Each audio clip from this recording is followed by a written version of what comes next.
ओम जी, सबको नमस्ते। मंत्रोच्चारण। मेरा नाम देवेंद्र आर्य। अच्छा मंत्र पाठ। ओम सहना भवतु सहनो भुनक्तु सह वीर्यं करवावहै तेजस्विनावधीतमस्तु मा विद्विषावहै। ओम शांति शांति शांति।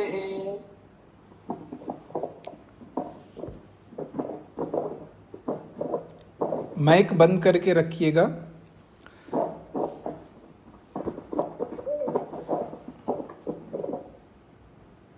माइक बंद करके रखिएगा। हाँ जी।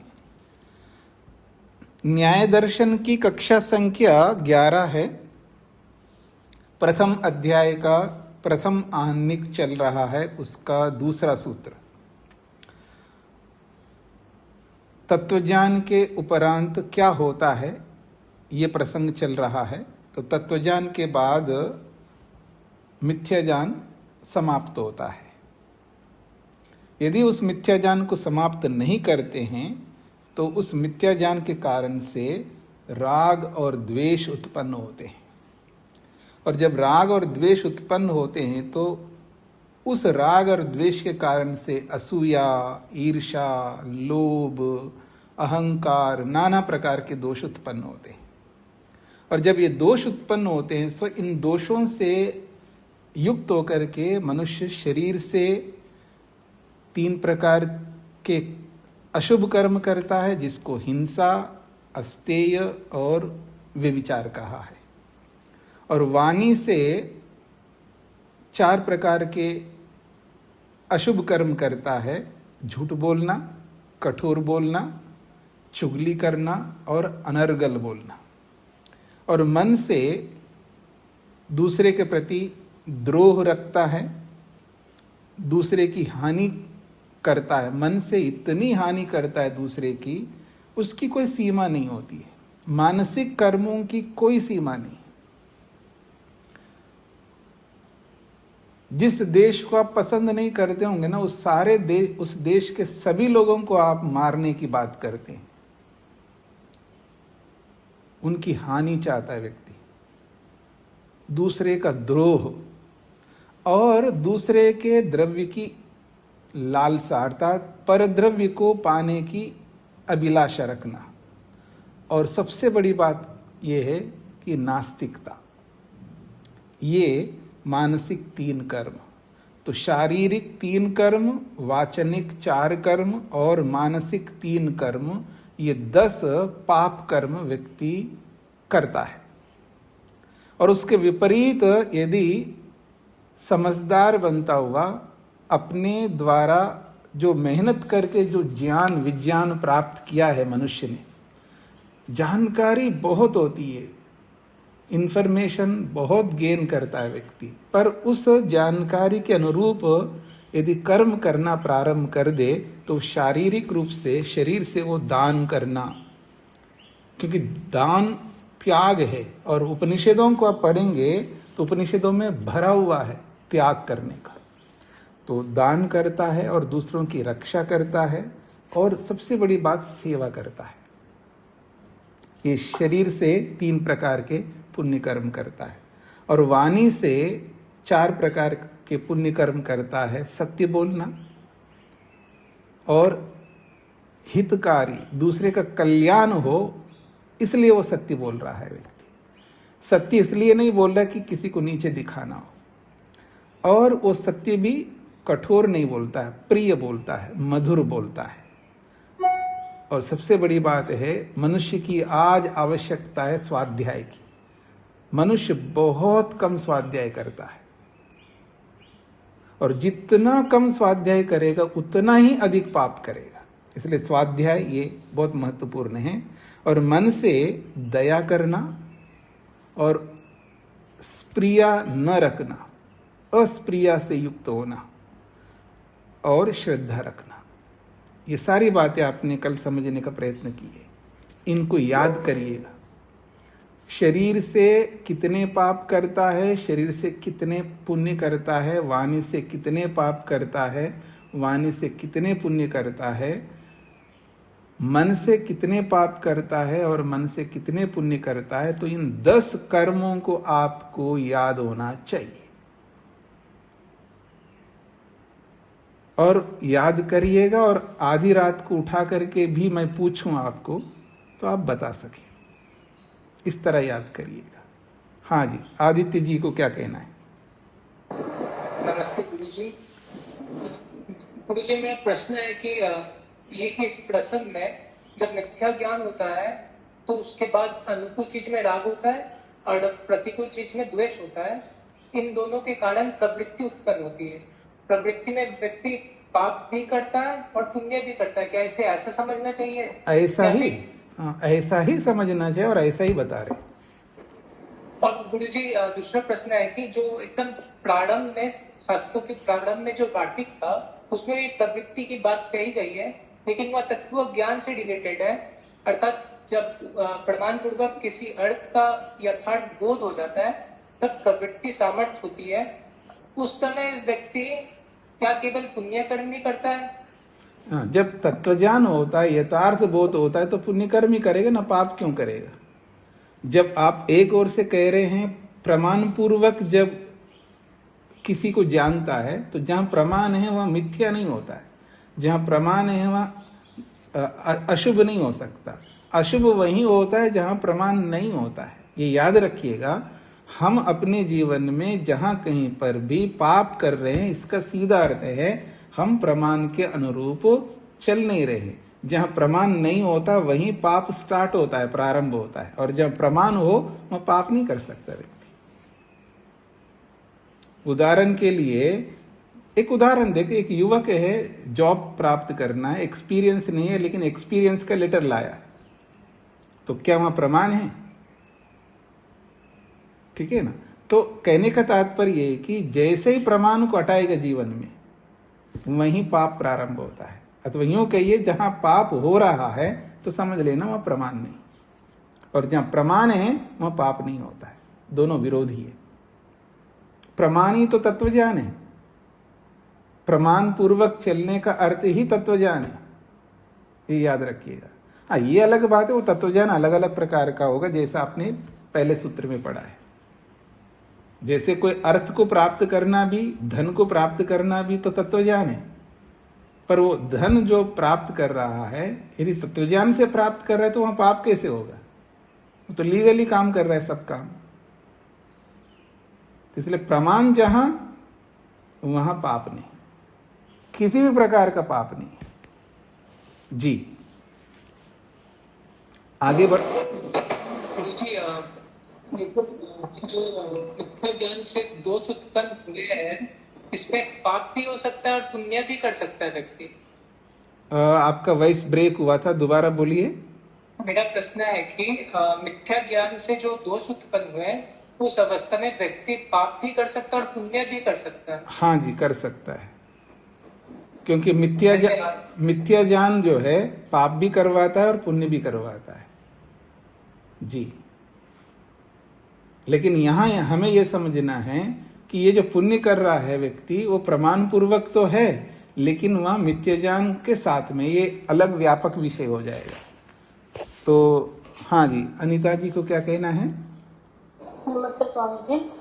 स्वामी जी, यहाँ पे जो प्रवृत्ति और मिथ्या ज्ञान से आगे जो चलकर हम दोष आते प्रवृत्ति, तो इसको संस्कार में ही लेंगे? इस जो मिथ्या ज्ञान से दोष हुए उसको संस्कार बने, इस प्रवृत्ति को लेंगे जी? देखिए, संस्कार तो हर चीज का बनता है।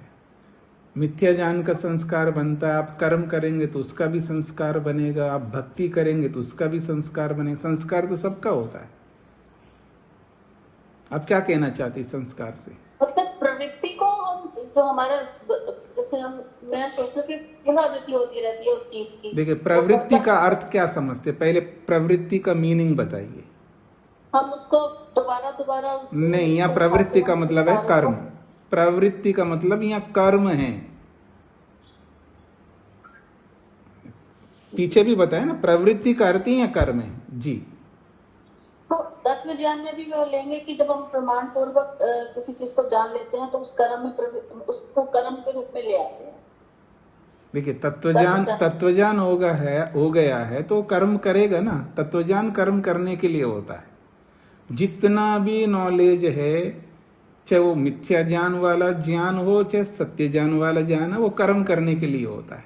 ज्ञान कर्म करने के लिए होता है और उसका कोई अर्थ नहीं है। बस सबसे बड़ी मुसीबत यह है मनुष्य की, वो ज्ञान बोध करता है लेकिन कर्म नहीं करता है। यही हमारी सबसे बड़ी भूल है। जानता बहुत है पर वो करता बहुत नहीं है, इसलिए लटका हुआ है यहाँ पर। जी आगे बढ़ूं जी मैं। धन्यवाद स्वामी जी। अत्र प्रवृत्ति साधनो धर्माधर्मो प्रवृत्ति शब्देन उक्तौ। अत्र यहाँ इस प्रसंग में जो प्रवृत्ति शब्द से जो बोला गया है, तो प्रवृत्ति के जो साधन है, प्रवृत्ति साधनो धर्माधर्मो, प्रवृत्ति के साधन धर्म और अधर्म है। धर्म का मतलब है पुण्य कर्म और अधर्म का मतलब पाप कर्म। तो प्रवृत्ति के साधन यहां धर्म और अधर्म है, लेकिन धर्म अधर्म को प्रवृत्ति शब्द से यहां पर बोला गया है, क्योंकि कर्म करते तो एक अदृष्ट बनता है। क्रिया जब होती है, कर्म, जैसे मान लीजिए किसी ने दान दिया, तो दान देना एक क्रिया है, वो एक कर्म है, लेकिन उस कर्म से एक अदृष्ट उत्पन्न होता है। अदृष्ट का मतलब है एक कर्म का छाप पड़ता है मन के अंदर, उस छाप को धर्म कहते हैं या अधर्म कहते हैं। उसको अदृष्ट शब्द से भी कहते हैं। और वही छाप, धर्माधर्म रूपी जो छाप है, या यूं कहिए धर्माधर्म रूप संस्कार है, वो हमें फल देने वाला होता है। तो यहां प्रवृत्ति शब्द से, वो प्रवृत्ति से क्रिया नहीं ले रहे हैं, क्रिया से जो धर्म उत्पन्न होता है, उस क्रिया से अधर्म उत्पन्न होता है, उस धर्म और अधर्म को प्रवृत्ति शब्द से बोला गया, अर्थात कार्य कारण को एक बना करके बोला जा रहा है। क्योंकि प्रवृत्ति तो कारण है और उससे बनने वाला जो धर्म है वो कार्य है। प्रवृत्ति कारण है, उससे बनने वाला जो अधर्म है वो कार्य है। तो प्रवृत्ति शब्द से कार्य को बताया जा रहा है, कारण को नहीं बताया जा रहा, वो क्रिया मात्र को नहीं बताया जा रहा, उस क्रिया से उत्पन्न होने वाले धर्म अधर्म को बताया जा रहा है। तो यहाँ प्रवृत्ति शब्द से प्रवृत्ति के जो साधन हैं, प्रवृत्ति से जो उत्पन्न होने वाले धर्म और अधर्म हैं, उनको प्रवृत्ति शब्द से कहा गया है। मधु जी को क्या कहना है? जी स्वामी जी, सादर नमस्ते। स्वामी जी, कार्य कारण को एक मुझे समझ नहीं आया। ये आपको बहुत बार बताया गया है, वेदांत में भी बताया गया है, और आप जो भी पढ़ रहे हैं और ग्रंथ उसमें भी पता है। कार्य कारण को एक मानने का मतलब है अन्नम वै प्राणः, अन्नम वै प्राणः, अन्न को ही प्राण कहा है, पर अन्न प्राण थोड़ा होता है। अन्न तो कारण है और प्राण जो है कार्य है। कार्य का मतलब है कि अन्न खाओ तो आपके सांसें रहेंगे, प्राण रहेगा, आप जीवित रहेंगे। तो आपको जीवित रखने का कारण कौन है? अन्न। अन्न खाते रहो, जीवित रहोगे, नहीं खाओगे तो जीवित नहीं रह सकते। तो ये प्राण क्या है? वो अन्न है, क्योंकि अन्न ही प्राण को मजबूत रखता है। इसलिए अन्नम वै प्राण का मतलब है अन्न ही प्राण है। तो अन्न को ही प्राण बोला है, अर्थात अन्न तो कारण है और प्राण तो कार्य है। तो अन्न को ही प्राण बोलने का मतलब है कारण और कार्य को एक बना करके बताना, ऐसा। धन्यवाद स्वामी। हाँ जी, तो आगे बढ़ता हूं जी। यथा यहां पर भी बोला है उदाहरण से, अन्न साधना प्राणा, वही बात कही है। अन्न साधना प्राण, अन्न साधन वाला प्राण है, अर्थात प्राण का साधन, साधन का मतलब है कारण। प्राण का जो साधन है, प्राण का जो कारण है वो अन्न है, क्योंकि अन्न रहेगा तभी प्राण रहेंगे। तो अन्न साधना प्राण, प्राण कैसा है? अन्न साधन वाला है, अर्थात अन्न कारण वाला प्राण है। क्यों? अन्नम वै प्राणिनः प्राण, अन्न ही प्राणियों का प्राण है, क्योंकि अन्न के बिना प्राणियों का प्राण नहीं रह सकते।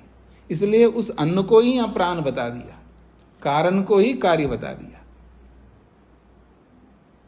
क्लियर हो गया जी? सब कुछ स्पष्ट हो गया ना? अभी आगे बढ़ रहा हूं मैं। सा इयं प्रवृत्ति कुत्सितस्य अभिपूजितस्य च जन्मना कारणम। इस पर ध्यान दीजिएगा सभी। सा इयं प्रवृत्ति, ये जो हमारी प्रवृत्ति है,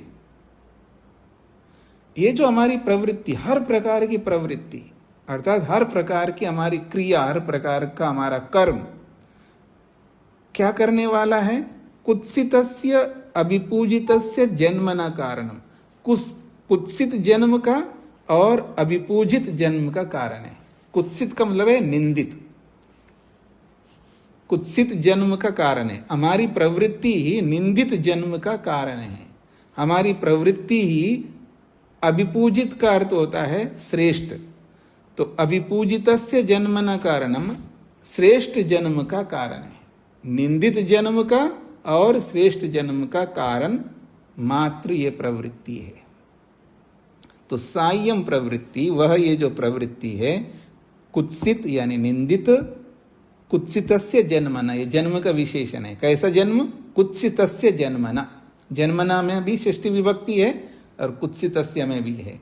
तो कुत्सित जन्म का अर्थात निंदित जन्म का कारण है वो प्रवृत्ति, अथवा अभिपूजितस्य जन्मना कारणम, श्रेष्ठ जन्म का वो कारण है वो प्रवृत्ति। फिर जन्म क्या होता है? जन्म किसको कहते हैं? अगर आपसे कोई पूछे जन्म किसे कहते हैं जी, तो कहते हैं जन्म पुनः, जन्म उसे कहते हैं शरीर इंद्रिय बुद्धि नाम निकाय विशिष्ट प्रादुर्भाव जन्म। जन्म किसको कहते हैं? जन्म उसको कहते हैं जिसमें शरीर होता है, इंद्रियां होती है, बुद्धि होती है, और इन सब का जो निकाय है, इन सब का जो संगठित है, निकाय विशिष्ट, शरीर विशेष, विशिष्ट का मतलब विशेष, निकाय कहते शरीर, निकाय विशिष्ट, विशेष शरीर से युक्त, विशेष शरीर से युक्त समुदाय को यहाँ पर जन्म कहा। तो ऐसे विशेष शरीर का समुदाय का प्रादुर्भाव, उत्पन्न होना जन्म कहलाता है। ऐसा जन्म जिसमें शरीर भी होता है, सभी इंद्रियां काम कर रही होती है, मन काम कर रहा होता है, अहंकार काम कर रहा होता है, महतत्व निर्णय करने वाला काम कर रहा है, इन सबसे युक्त जो विशेष शरीर वाला जो पदार्थ है, उसका प्रादुर्भाव, उसका उत्पन्न होना ही जन्म है। तस्मिन सती दुखम, बस जन्म हो गया तो दुख है, दुख से बच नहीं सकते आप। तस्मिन सती दुखम, उस जन्म के होने पर दुख होता है। तब यह कहना क्या चाह रहा है यहां पर?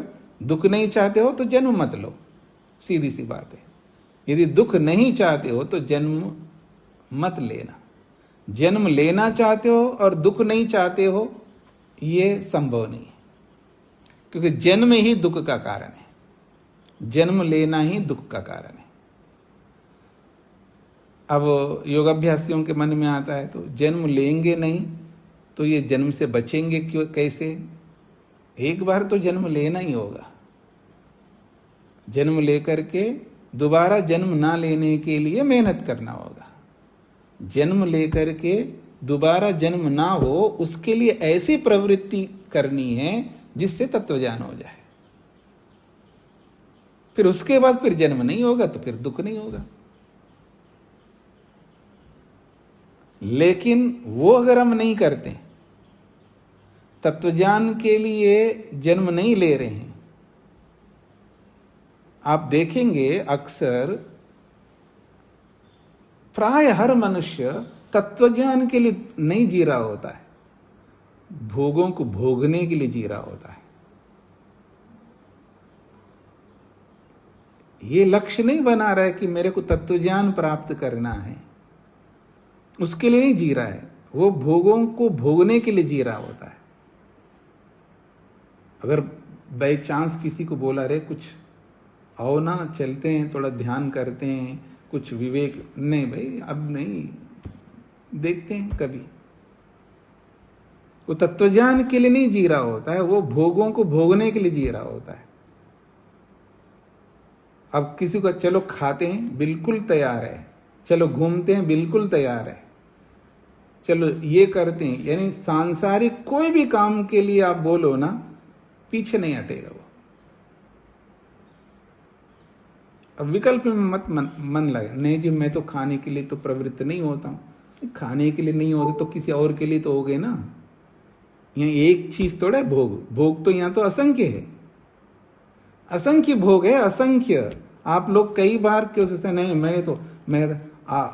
मैं कभी माताओं को बोलता हूं आप तो सोने चांदी को देखते ही बस आकृष्ट हो जाए। नहीं जी मैं बिल्कुल नहीं चाहती, बिल्कुल नहीं चाहते होंगे, हो सकता है, लेकिन कुछ और चाहते होंगे ना। यानी आदमी भोगों के लिए हमेशा तैयार है, हमेशा। तत्वज्ञान के लिए बोलो नहीं, क्योंकि वो तत्वज्ञान के लिए जी ही नहीं रहे ना। तो यहां कह रहे हैं यदि जन्म हुआ तो दुख भोगना ही होगा। आप जन्म भी लेना चाहे और दुख न भोगना चाहिए, संभव नहीं है। इसलिए कि तस्मिन सति दुखम, अगर जन्म हुआ तो दुख को भोगना पड़ेगा, एक्सेप्ट करना होगा, स्वीकार करना होगा। तत्पुनः प्रतिकूल वेदनीयम, और वो जो दुख कैसा होता है जी? दुख इट मीन्स क्या? दुख किसे कहते हैं? कुछ बताइए, दुख किसे कहते हैं? वो कह रहे हैं तत्पुनः, वो दुख वो होता है प्रतिकूल वेदनीयम, वो प्रतिकूल अनुभव है, अर्थात अनुकूल अनुभव नहीं है। अर्थात उस अनुभव को आप अपनाना नहीं चाहते, उस अनुभव को आप अनुभव नहीं करना चाहते। जिस अनुभव को, अनुभव का मतलब है ज्ञान, याद रखना।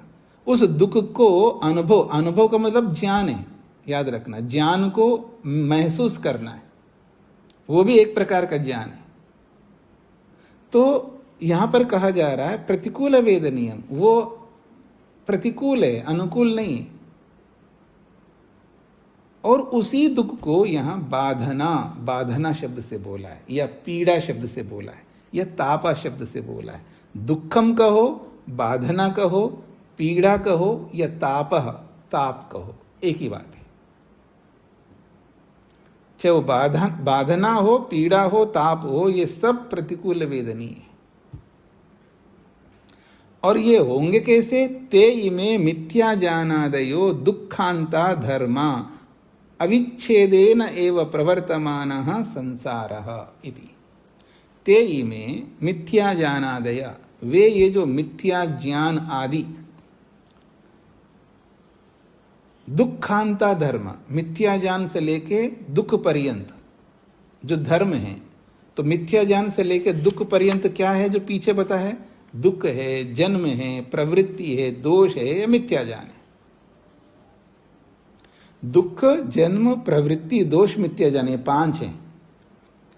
इन 5 को धर्म शब्द से बोला जा रहा है यहां पर। तो ते इमे मिथ्या ज्ञानादय दुखांता, वे ये जो मिथ्या ज्ञान से प्रारंभ करके दुख पर्यंत जो 5 धर्म बताए गए हैं, ये अविच्छेदेन एव, अविच्छेद कहते हैं बिना रुके, बिना विच्छेद हुए, निरंतर, लगातार, प्रवर्तमाना, बने रहते हैं। इसी का नाम संसार है। ये संसार की अलग प्रकार की परिभाषा की है। संसार किसे कहते हैं? मिथ्या ज्ञान। देखिए, मिथ्या ज्ञान से दोष, दोष से प्रवृत्ति, प्रवृत्ति से जन्म, और जन्म से दुख। ये जो 5 है ना, तो ये जो मिथ्या ज्ञान से लेके दुख पर्यंत ये जो 5 धर्म हैं, ये लगातार बने रहना, इन 5 का लगातार बना रहना ही संसार है। संसार और कुछ नहीं है। संसार इट मीन्स मिथ्या ज्ञान, दोष, प्रवृत्ति, दुख और जन्म।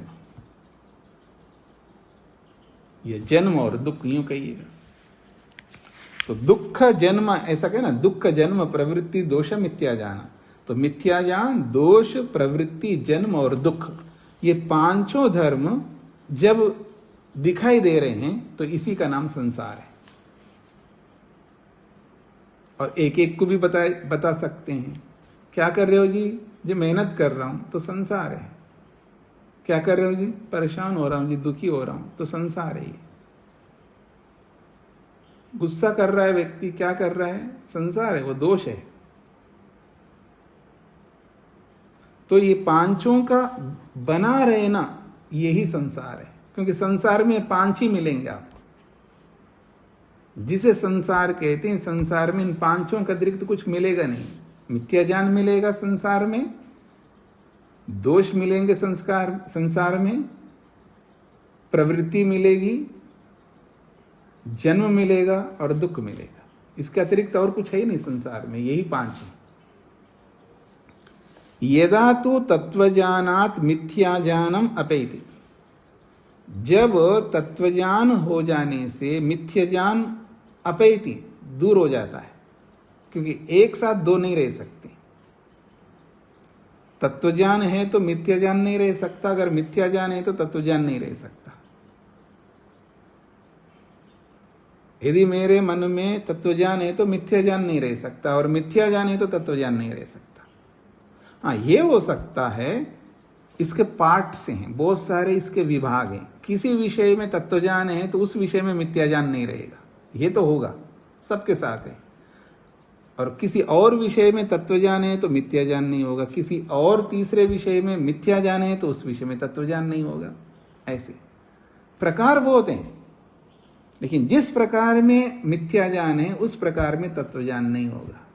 अगर तत्वज्ञान उस विषय में करना है तो पहले मिथ्याज्ञान को हटा दो, फिर तत्वज्ञान लाएंगे वहां पर। उसके रहते हुए तत्वज्ञान नहीं हो सकता।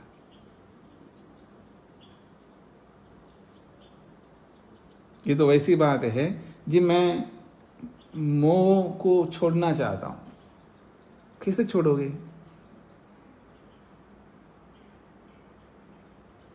ये मोह नहीं छूट रहा है। मैं बता दूं उपाय, बेटे से प्यार करना बंद कर दो। क्यों जी? बेटे से प्यार करना बंद कर दो, तो मोह छोड़ना चाहते हो ना, तो प्रेम करना बंद कर दो। उसके बारे में सोचना बंद कर दो। तो बड़ा हो गया, जॉब कर रहा है, बिजनेस कर रहा है, जो भी कर रहा है, काम कर रहा है, उसके बारे में क्यों सोचते हो? बंद कर दो ना। मोह छोड़ना चाहते हो तो मोह छोड़ने की तो यही तो उपाय है। आप एक तरफ से उसके बारे में सोचना भी चाहते हैं, एक तरफ से उससे प्रेम भी करना चाहते हैं, एक तरफ से उसको पूछना चाहते हैं कि तूने खाना खाया नहीं खाया, तो ये किया हो, ये सब करते हो, फिर आप मोह छोड़ना चाहते तो कैसे छोड़ोगे आप?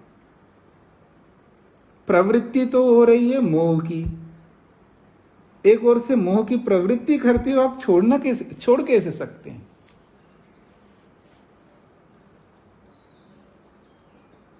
एक कहता स्वस्वामी संबंध छोड़ना चाहता है, वो कैसे छोड़ेगा स्वस्वामी संबंध?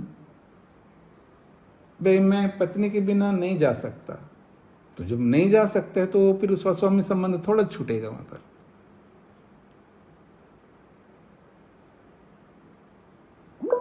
तो बहुत सारी ऐसी बातें हैं, आदमी समझ नहीं पा रहा होता है। तो इसी का तत्वज्ञानात् मिथ्याज्ञानम अपैति, तत्वज्ञान से मिथ्याज्ञान हट जाएगा। मधु जी को क्या कहना था? स्वामी जी, मैं ये पूछना चाह रही थी कि मोह में और कर्तव्य में तो बहुत अंतर है ना? हाँ, अंतर है ना। कभी कभी हम स्नेह और कर्तव्य के साथ रहते हैं, तो वो तो मोह नहीं होगा ना? नहीं, मोह है, आपका कर्तव्य है ही नहीं तो रह रहे हो। कर्तव्य तो सदा नहीं बना रहेगा कि जहाँ हम रहते हैं, हमने सुना है कि कुत्ता भी जहाँ बैठता है पूंछ हिलाकर बैठता है। नहीं, आप पटरी से उतर के बोल रहे हो। नहीं, मतलब मेरे को लगता है कि स्नेह नहीं, देखिए सबसे प्रेम रखने की बात नहीं हो रही यहाँ पर, यहाँ मोह को छोड़ने की बात हो रही है। मेरी बात को सबको समझना है। प्रश्न समस्या ये है, आप जो सबके लिए एक भाव रखने को यहाँ नहीं जोड़ सकते। केवल बेटे के साथ ही स्नेह थोड़ा करना है आपको, सारे बेटों के साथ करना है। आप एक ही बेटे के साथ बैठे हो ना, उस स्थिति को ध्यान में रखना है आपको। आपका वहां कर्तव्य नहीं है, कर्तव्य तो आप सबके साथ है, आपका अकेले के साथ थोड़ा कर्तव्य है, आपका वो स्टेज नहीं है ना। जिसका कर्तव्य पूरा हो गया हो फिर भी उसको कर्तव्य मान करके रहता है तो उसको कहते हैं अकर्तव्य, उसको कहते हैं पाप, उसको कहते हैं वेद विरुद्ध।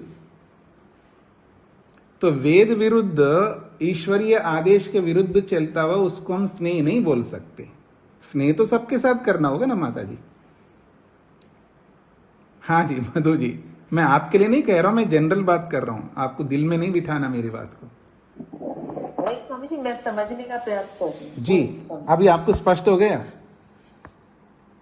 थोड़ा थोड़ा, मतलब मैं संभवतः अपनी बात आप तक नहीं पहुंचा पाई। नहीं नहीं, मैं आपकी बात मेरे को अच्छी तरह पहुंच गई है, बस मेरी बात आप तक पहुंचनी है। कर्तव्य करने में मेरा अपना क्या मत है? कर्तव्य तो सबको करना है, मैं थोड़ा रोकूंगा कर्तव्य करने के लिए। कर्तव्य को रोकने के लिए कभी नहीं रोक सकता मैं। अगर रोकूंगा तो मैं आगे कैसे पहुंचूंगा? यात्रा तो आप भी कर रहे हो, मैं भी कर रहा हूं ना, दोनों यात्रा कर रहे हैं। मैं अपने यात्रा को बंद कैसे कर सकता हूं? मैं कर्तव्य को कैसे रोकना चाहूंगा? मेरा प्रश्न कर्तव्य को रोकने के लिए नहीं है। मेरा प्रश्न है कि जहां कर्तव्य नहीं है वहां कर्तव्य बना रहे हैं, उसको रोकना है मेरे को। ये मेरा तात्पर्य। कोई बात नहीं, और सोचिएगा। तो मैं आगे बढ़ता हूं जी। तत्वज्ञान से मिथ्या ज्ञान हटेगा, तदा मिथ्या ज्ञान अपाये दोषा अपयंती। यदि तत्वज्ञान से मिथ्या ज्ञान हट जाएगा तो तदा, जब मिथ्या ज्ञान हटी गया तो मिथ्या ज्ञान अपाये, जब मिथ्या ज्ञान हट गया है तो दोषाः अपयंती, दोष अपने आप हट जाएंगे। दोषों को हटाने की जरूरत नहीं होती। मिथ्या ज्ञान ही हट गया तो राग हट जाएगा अपने आप, द्वेष भी हट जाएगा, ईर्ष्या भी हट जाएगी, असूया भी हट जाएगी, और अहंकार भी हट जाएगा, लोभ भी हट जाएगा, सारे दोष हट जाएंगे। क्योंकि मिथ्या ज्ञान ही हट गया तो दोष कहां से रहेंगे? तो मिथ्या ज्ञान अपाये दोषा अपयंते, मिथ्या ज्ञान के हटा दो तो दोष अपने आप हट जाएंगे। फिर कह रहे दोष अपाये, अगर व्यक्ति दोषों को छोड़ दिया है, दोष अपाये प्रवृत्ति अपेति, फिर प्रवृत्ति नहीं होगी। जैसी आज हमारी प्रवृत्ति हो रही है ऐसी प्रवृत्ति नहीं होगी। इसका यहाँ एक कोई प्रवृत्ति नहीं होगा, अर्थात अकर्मण्य नहीं बैठेगा व्यक्ति, कर्म तो करता है, निष्काम करेगा वहां। तो यहां जो प्रवृत्ति है इसमें धर्माधर्म वाली प्रवृत्ति नहीं होगी, इससे ऊपर उठ करके निष्काम वाली प्रवृत्ति तो होगी। तो यहां कह रहे हैं दोष अपाये, अगर दोष ही हट गया है तो फिर व्यक्ति प्रवृत्ति नहीं करेगा। और प्रवृत्ति अपाये और प्रवृत्ति हट गई है तो फिर जन्म आ पाई थी, फिर जन्म क्यों होगा आपका? जन्म होगा ही नहीं। जब आपने प्रवृत्ति नहीं की तो जन्म क्यों होगा? क्योंकि जन्म होता है प्रवृत्ति के कारण से, वो आपकी वो प्रवृत्ति है ही नहीं है। आपने मुक्ति वाली प्रवृत्ति किया तो जन्म कैसे होगा आपको? जन्म अपाये दुखम अपाये थी, जब जन्म ही नहीं हो रहा तो दुख क्यों होगा? जन्म ही नहीं हो रहा है तो दुख कभी नहीं हो सकता। दुख अपाये च आत्यंतिको अपवर्गः, और जब दुख ही हट गया तो उसको कहते हैं नितांत अपवर्ग। आत्यंतिक मतलब है नितांत, संपूर्ण अपवर्ग, अर्थात निश्रेयस है। तो दुख अपाये च आत्यंतिको अपवर्गो निश्रेयसम इति। सबको स्पष्ट हो गया जी? आगे बढ़ता हूं मैं। अब कह रहे हैं तत्वज्ञानम तो खलु मिथ्या ज्ञान विपर्ययेन व्याख्यातम। बड़ी अच्छी बात कही है भाई। तत्वज्ञान को कैसे समझो मैं? क्या है वो तत्वज्ञान? तत्वज्ञान होता क्या है? तो कह रहे हैं तत्वज्ञानम तु खलु, खलु निश्चित रूप से, तू तो मिथ्या ज्ञान विपर्ययेन, मिथ्या ज्ञान के विपरीत रूप से व्याख्यातम, उसकी व्याख्या समझ लेना चाहिए। यानी मिथ्या ज्ञान के विरुद्ध उसकी व्याख्या समझना चाहिए। मिथ्या ज्ञान के विरुद्ध तत्वज्ञान को समझना चाहिए का मतलब क्या है?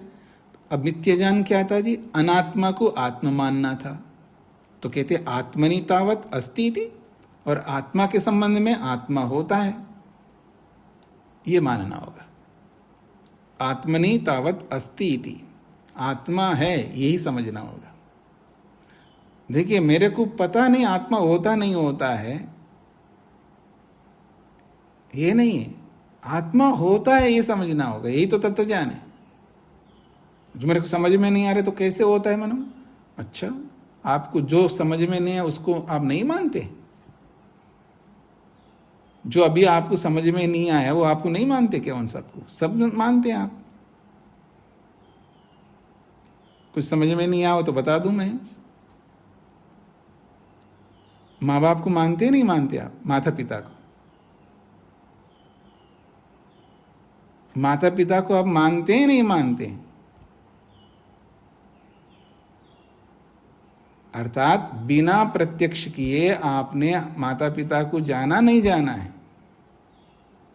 बिना प्रत्यक्ष किए कितना ढेर सारा साइंस आपने जान लिया है। जब उसको जान लिया है आपने बिना प्रत्यक्ष किए, तो बिना प्रत्यक्ष किए आत्मा को भी जानना होगा। अर्थात साइंस बताने वाले तो आपके लिए आप्त है, ठीक है ना, और आत्मा को बताने वाले ऋषि लोग आप्त नहीं आपको।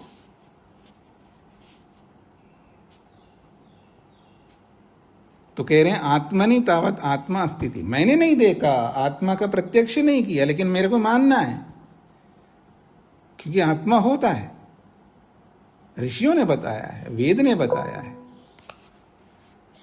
ऐसा अनात्मनि अनात्मैति, और जो आत्मा नहीं है उसको आत्मा नहीं मानना है।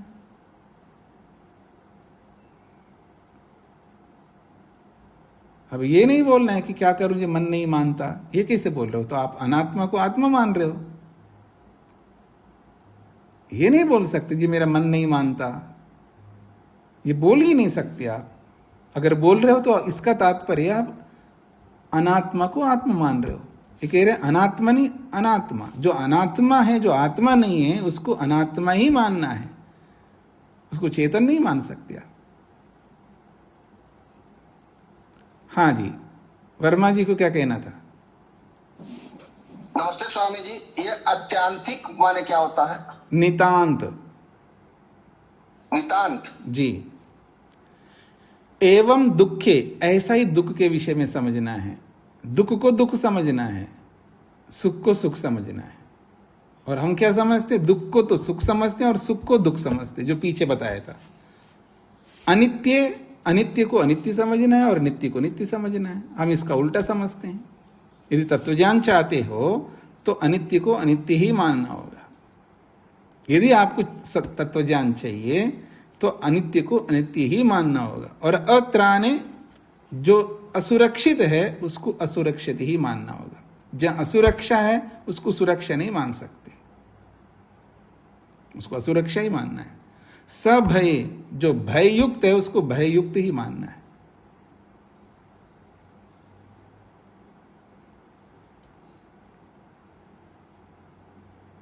आपको समझ में आ रहा है नहीं आ रहा पता नहीं, मैं उदाहरण दे देता हूं। मैं आपको,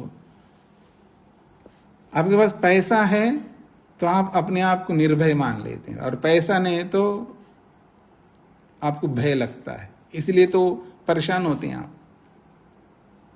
हाँ, इतना पैसा हो गया ना, अब मेरा कोई भय नहीं है। जबकि जितने भी सांसारिक पदार्थ हैं उनमें भय है। तो सभय, जो भय युक्त है उसको निर्भय मानता है व्यक्ति। जुगुप्सिते, जो घृणित वस्तु है उसको घृणित वस्तु नहीं मानता है, जैसे शरीर है। और सबसे बड़ी बात, हातव्य, छोड़ने योग्य को वो छोड़ने योग्य नहीं मानता है, पकड़ के रखता है। त्याग करने योग्य को, छोड़ने योग्य को वो छोड़ने योग्य नहीं मान रहा है, क्योंकि तत्वज्ञान में यही होता है, जो छोड़ने योग्य है उसको छोड़ने योग्य ही मानता है।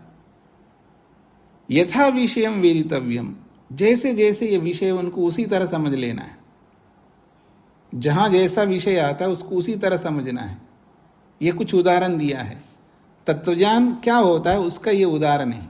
आत्मा को आत्मा मानना है, अनात्मा को अनात्मा मानना है, दुख को दुख मानना है, सुख को सुख मानना है, अनित्य को अनित्य मानना है, नित्य को नित्य मानना है, और सुरक्षा को सुरक्षा मानना है, असुरक्षा को असुरक्षा मानना है, भय को भय मानना है, निर्भय को निर्भय मानना है, निंदित को निंदित मानना है। ऐसा छोड़ने योग्य को छोड़ने योग्य मानना है, यथा विषयम, जो जैसा विषय है उसको वैसा ही मानना है।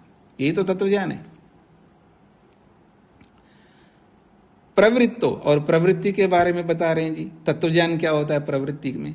अस्ति कर्मा, नहीं, कर्म होता है, कर्म होता है। कर्म होता है का मतलब कर्म के कारण से तो मैं ऐसा हूं, जैसा भी हूं कर्म के कारण से हूं। क्या दिया आपने मेरे को? बेटा माँ पिता से पूछा, आपने क्या दिया है? क्या जीवन दिया आपने? क्या किया मेरे लिए? जैसे आपके कर्म थे वैसे किया मैंने। उसको समझ में नहीं आता है, कोसता रहता आदमी। आदमी दूसरों को कोसते रहते हैं, समझते नहीं हो अपने कर्मों को। कर्म के अनुसार ही तो मिलता है आपको। तो प्रवृत्ति अस्ति कर्म, कर्म है, अस्ति कर्म फलम, और कर्म का फल भी होता है। कर्म होता है और कर्म का फल होता है। आज जो कुछ भी मैं हूं वो कर्म का फल है। जैसा शरीर मिला, जैसा रूप मिला है, जैसा परिवार मिला है, जैसा देश मिला है, जो कुछ भी मिला है मेरे को, जिसको मैं चूज नहीं कर सकता, जिसको मैंने चयन नहीं किया है, वो सब मेरे कर्म का फल है। और जिसको मैंने चयन किया वो मेरा पुरुषार्थ है वर्तमान का। दो बातें याद रखिएगा, जो आपको बिना मेहनत के मिलता है ना, तो समझ लेना वो कर्म का फल है आपका। जैसा शरीर मिला है, जैसा देश मिला है, जैसे माता पिता मिले हैं, जैसा रंग रूप जो भी मिला है आपको, वो आपका कर्म का फल है।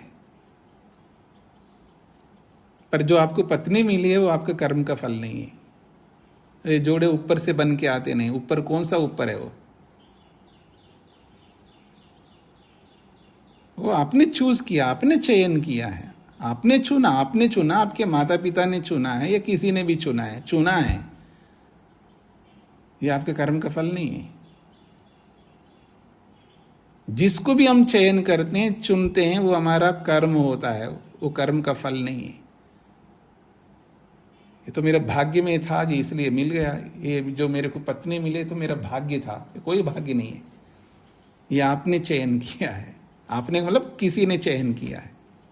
आजकल खुद चयन करते हैं, आप जैसे लोगों के पहले वालों ने चयन किया होगा, आपके माँ बाप ने या आपके जो भी बड़े लोग हैं। तो आइए आगे बढ़ते हैं जी। दोष के संबंध में बताया जा रहा है, दोष निमित्तो अयम संसार। ये जो संसार है दोषों के कारण से, ये समझना होगा, यही तत्वज्ञान है। दोष निमित्तो अयम संसार, आज जो भी संसार मिला है, जैसा संसार है, ये सब हमारे दोषों के कारण से, अर्थात संसार का कारण दोष है।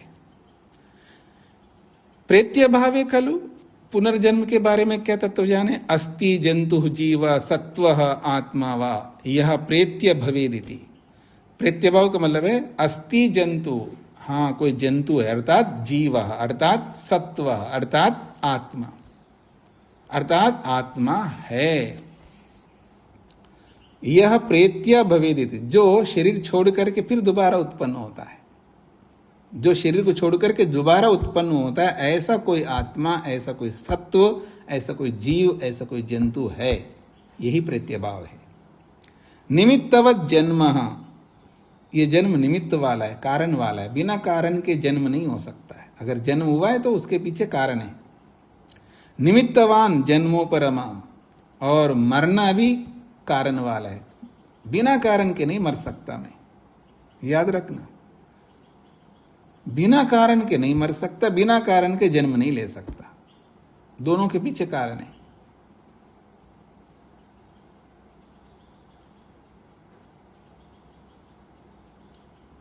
भगवान ने तो 100 साल दिया, तो ये तो 50 साल में मर गया। तो मर गए तो उसका कारण है ना।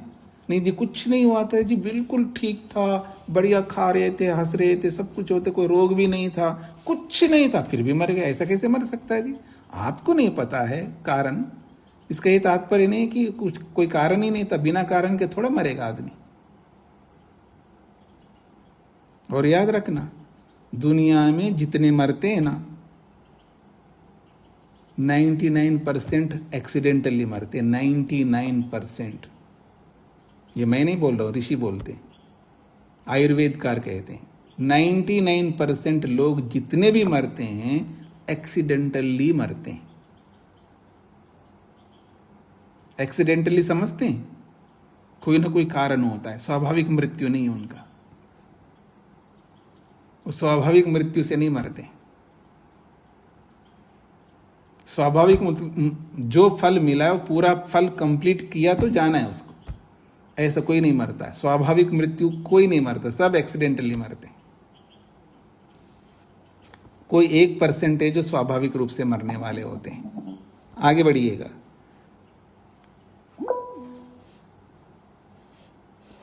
प्रेत्यभावो अपवर्गान्तः इति। प्रेत्यभावो अपवर्गान्तः, प्रेत्यभाव कब तक रहेगा? अपवर्गांत, जब तक अपवर्ग नहीं होगा तब तक पुनर्जन्म होता रहेगा। हाँ जी, गुप्ता जी को क्या कहना है? नमस्ते स्वामी जी। जी स्वामी, तो जाति आयु भोग है, उसमें आयु तो ये माना जाता है कि परमात्मा का दिया हुआ है, तो यहाँ पे एक्सीडेंट और ये स्वाभाविक कैसे आ गया स्वामी जी? आप इधर का उधर कैसे जोड़ रहे हो? तो मैंने ये थोड़ा कहा कि जन्म जो है परमात्मा नहीं देता है, आयु परमात्मा नहीं देता, ये थोड़ा बोला है। आयु तो दिया ना, 100 साल दिया आपको, मरे क्यों जल्दी? तो फिर 50 साल मर गया तो उसको नहीं, 50 साल में जो मर रहा है ना वो तो कारण से मर रहा है ना। आयु 100 साल देने का मतलब ये थोड़ा है आपने घड़ी खरीद ली है, 5 साल वारंटी है तो 5 साल तक ही वो रहेगा। और घड़ी को आप कितने बार नीचे, आप मोबाइल लेते हो ना, मोबाइल कितने बार नीचे गिराते रहते हो, तो ये आप अपने हाथों से कर रहे हो ना। एक्सीडेंटली का मतलब है अपने कारण ऐसा पैदा किया, उन कारणों से मरता है आदमी, वो कारण पैदा मत करना।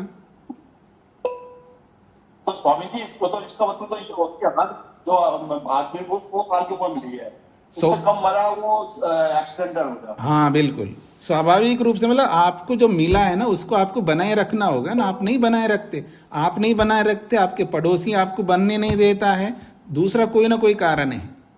स्वयं भी कारण सबसे ज्यादा होता है, दूसरे लोग भी उसके सहयोगी होते हैं। आपको खिलाने वाले गलत खिला दिया, ये भी कारण हो सकता है, कोई भी कारण हो सकता है। ऐसे बहुत सारे कारण हैं, इस पर आपको धीरे धीरे समझ में आएगा। अभी प्रश्न करेंगे तो ये प्रसंग पूरा नहीं होगा, बाद में प्रश्न कर लीजिएगा आप लोग। एक बार इस सूत्र को मैं पूरा कर देता हूं, फिर प्रश्न करते रहना। नैमित्तिक सन प्रेत्य भाव प्रवृत्ति निमित्त इति। नैमित्तिक सन प्रेत्य भाव, ये जो पुनर्जन्म है निमित्त वाला है। नैमित्तिक सन का निमित्त वाला होता हुआ ये पुनर्जन्म, वो कौन है निमित्त? कहा प्रवृत्ति निमित्त, उसका निमित्त तो प्रवृत्ति है, कर्म ही उसका कारण है। पुनर्जन्म होने के पीछे जन्म हो रहा है, उसके पीछे प्रवृत्ति कारण है। तो नैमित्तिक सन निमित्त वाला होता हुआ ये प्रेत्यभाव, ये पुनर्जन्म प्रवृत्ति निमित्त वाला है, अर्थात कर्म कारण वाला है। इति, इस प्रकार से सात्मक सन देह इंद्रिय बुद्धि वेदना संतान उच्छेद प्रतिसंधानाभ्याम प्रवर्तते। सात्मक सन, आत्मा सहित, आत्मा के साथ में, आत्मा के साथ में, सात्मक सन का मतलब है आत्मा सहित शरीर, इंद्रियां, बुद्धि, वेदना, अनुभव, ठीक है जी। संतान उच्छेद, संतान का मतलब है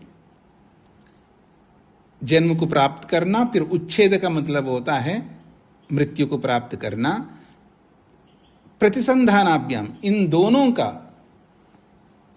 का प्रतिसंधान अर्थात इन दोनों का मिलना, ये प्रवर्तते, चलता रहता है। अर्थात आत्मा सहित शरीर, इंद्रियां, बुद्धि, वेदना, संतान, उच्छेद प्रतिसंधानाभ्याम। एक तो उच्छेद है और एक जुड़ना है, अर्थात मरना है और फिर वापस जन्म लेना है। ये सब आत्मा के साथ होगा, बिना आत्मा के नहीं होगा। इसलिए कहा सात्मा का सन, आत्मा सहित ही शरीर का शरीर मिलता है, इंद्रियां मिलती है, बुद्धि मिलती है, वेदना ये अनुभूतियां होती हैं, ठीक है जी। और संतान, इनका निरंतरता, इन सबकी निरंतरता होती है, तभी उच्छेद होता है, अर्थात तभी मृत्यु होती है, तभी प्रतिसंधान, तभी जन्म होता है। इनका जो प्रवाह है ये निरंतर चलता रहता है, आत्मा के साथ चलता रहता है। आत्मा को हटाएंगे तो न शरीर होगा, न इंद्रियां होंगी, न बुद्धि होगी, न अनुभव होगा, और न ये निरंतरता होगी, न जन्म, न मृत्यु। ये आत्मा के साथ ये सब चलते हैं, इसका ये तात्पर्य है। ठीक हो गया जी, ये समझ में आ गया। फिर कह रहे हैं अपवर्गे, अपवर्ग के संबंध में तत्वज्ञान क्या होना चाहिए? शांतः। अपवर्ग तो बड़ा शांत वाला होता है, जैसे पीछे मिथ्याज्ञान में बताया था ना, ये तो बड़ा भयंकर है, तो अपवर्ग मुक्ति भयंकर बोला था ना, यहाँ पर शांतः खलु अयम अपवर्गः। ये अपवर्ग तो बड़ा शांत होता है, बड़ी शांति होती है अपवर्ग में।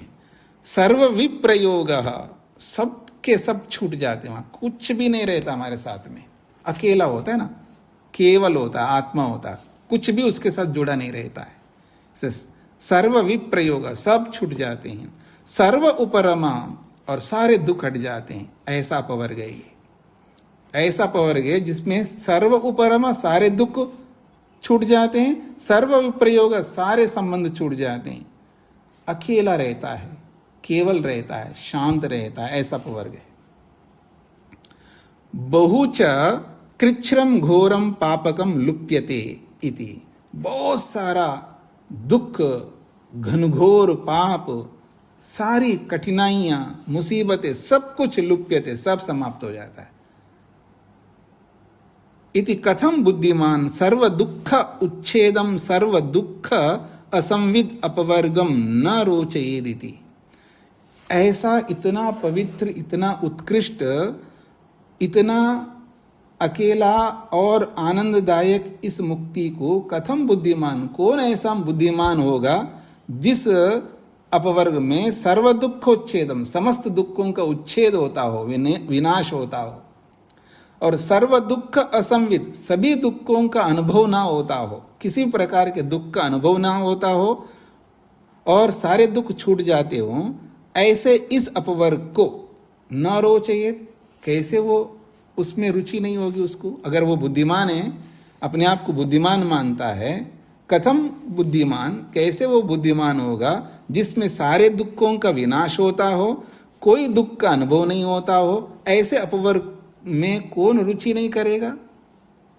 अगर वो रुचि नहीं रख रहा है, इसका मतलब वो बुद्धिमान नहीं है, और बुद्धिमान है तो रुचि अवश्य रखेगा, ये इसका तात्पर्य है। तद यथा, जैसा कि एक उदाहरण से समझा रहे हैं, मधु विष संपृक्त अन्नम अनादेयमिति। सभी को पता है मधु विष संपृक्तम, मधु, मधु का मतलब है मिठाई, विष से युक्त, विष मिला हुआ जो मिठाई है उसको हर कोई छोड़ देता है, इसलिए वो अनादेयम, वो ग्रहण करने योग्य नहीं होता है। मधु विष संपृक्त अन्नम, मधुर विष से युक्त जो अन्न है, लेकिन उसमें मधुरता तो है लेकिन विष भी है, तो ऐसी मिठाई जिसमें विष मिला हुआ हो, ऐसे अन्न को अनादेयम, कभी कोई ग्रहण नहीं करता है। ऐसे इस दुख युक्त संसार को बुद्धिमान कभी ग्रहण करना नहीं चाहता है। एवं सुखम दुख अनुशक्तम अनादेयम, जैसे मिठाई कितनी अच्छी हो लेकिन उसमें जहर है, तो जैसे उसको नहीं ग्रहण करता है, ऐसे ही जिस सुख में दुख मिला हो, ऐसे सुख को भी अनादेयम, ग्रहण नहीं करना चाहिए। माइक किसी ने बंद नहीं किया है, डिस्टर्बेंस मत करिएगा, माइक बंद करके रखिएगा।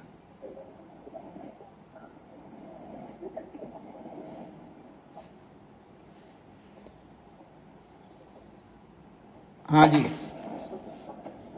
सोमनाथ जी माइक बंद करके रखिए।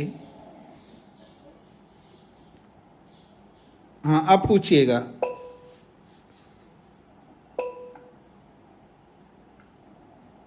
कुसुम जी बोलिए।